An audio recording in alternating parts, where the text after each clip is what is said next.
Bismillahirrahmanirrahim. Assalamualaikum warahmatullahi wabarakatuh. Bapak-bapak, ibu-ibu, mas-mas, mbak-mbak, adik-adik sekalian yang dirahmati Allah. Kembali di IIP Channel bersama saya, IIP Wijayanto. Kali ini kita akan membahas tentang mencoba melupakan mantan dengan cara membenci, malah tambah penasaran, ya.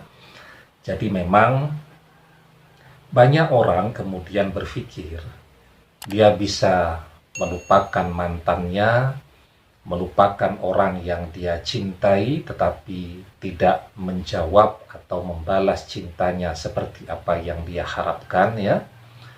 Mencoba untuk meninggalkan harapan yang pernah ada di hatinya dengan cara membenci, ya. Padahal membenci itu adalah sebuah kesalahan yang luar biasa, ya. Kenapa demikian? Karena yang pertama, ketika orang membenci, dia membutuhkan begitu banyak dan begitu besar energi, ya. Jadi membenci itu jangan salah loh, ya. Membenci itu berbeda dengan berdamai. Kalau berdamai ya sudah, ya berusaha menerima saja apapun yang terjadi, belajar untuk ikhlas. Tetapi ketika orang membenci, maka ada effort di situ. Harus ada usaha, ya.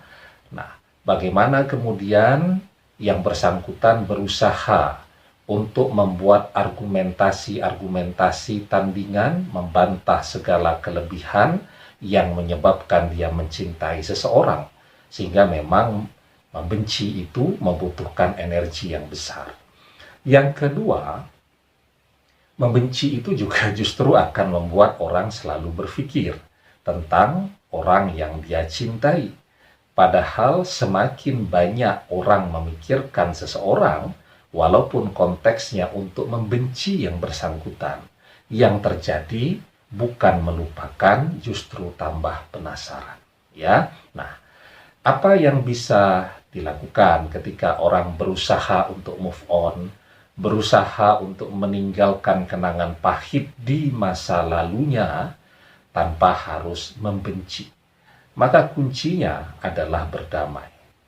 Berdamai itu bisa dilakukan ketika orang mendekat kepada Tuhan, ya.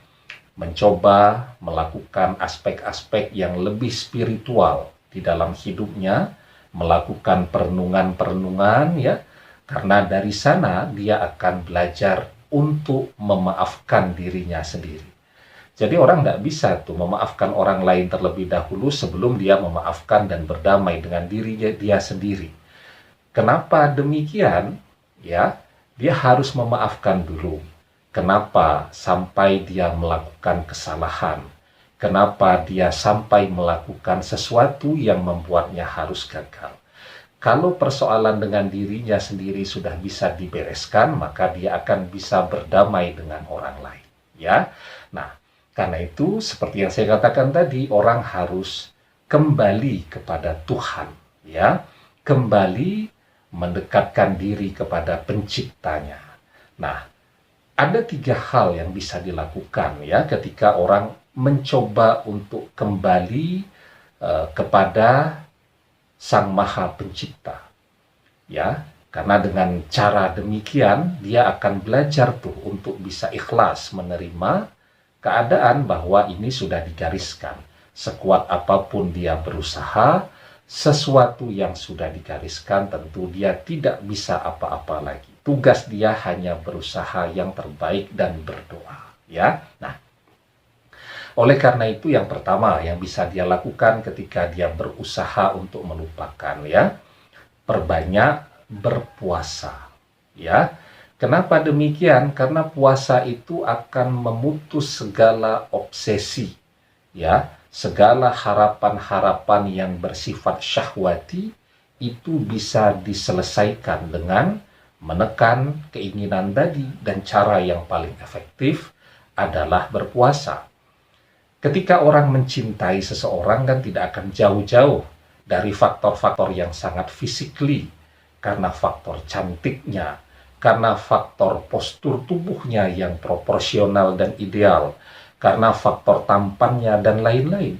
Dan obsesi-obsesi ini itu bisa diredam, bahkan bisa dihapus perlahan-lahan dengan memperbanyak berpuasa, ya.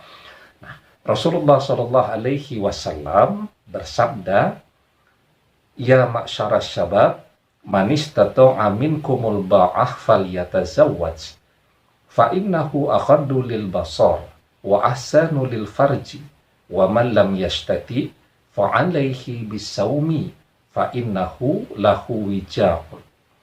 Wahai sekalian para pemuda, barang siapa di antara kalian telah mampu atau ba'ah, ya, hendaklah menikah, karena menikah lebih menundukkan pandangannya dan lebih menjaga kehormatannya.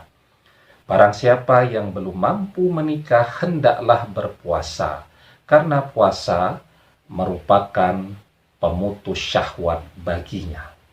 Ya, jadi ketika ada bayangan-bayangan yang bersifat syahwati tadi, ya, terhadap orang yang dia cintai, itu bisa dihilangkan dengan memperbanyak berpuasa, ya.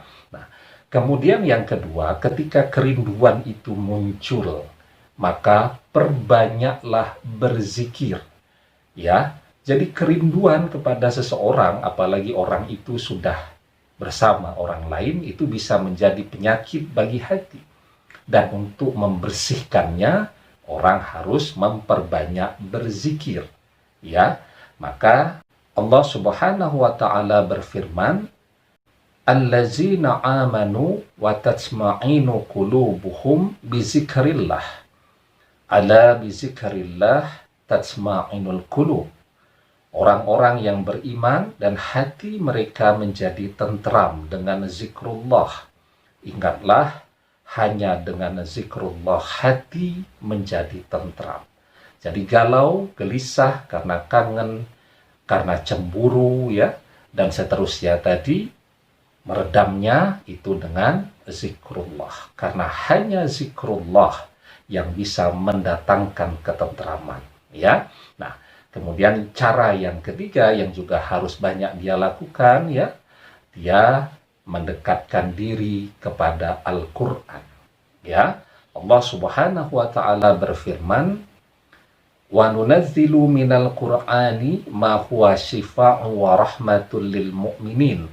Dan kami turunkan dari Al-Quran sesuatu yang menjadi penawar dan rahmat bagi orang-orang yang beriman, ya. Jadi persoalan cinta itu jangan sampai membuat orang juga harus goyah imannya. Justru yang harus dia pahami bahwa ketika dia kehilangan orang yang dia cintai, itu adalah ujian bagi yang bersangkutan untuk membuat imannya menjadi semakin lebih baik, menjadi semakin lebih tertempa. Demikian, semoga bermanfaat. Wallahu a'lam bishawab, billahi taufiq wal hidayah. Assalamualaikum warahmatullahi wabarakatuh.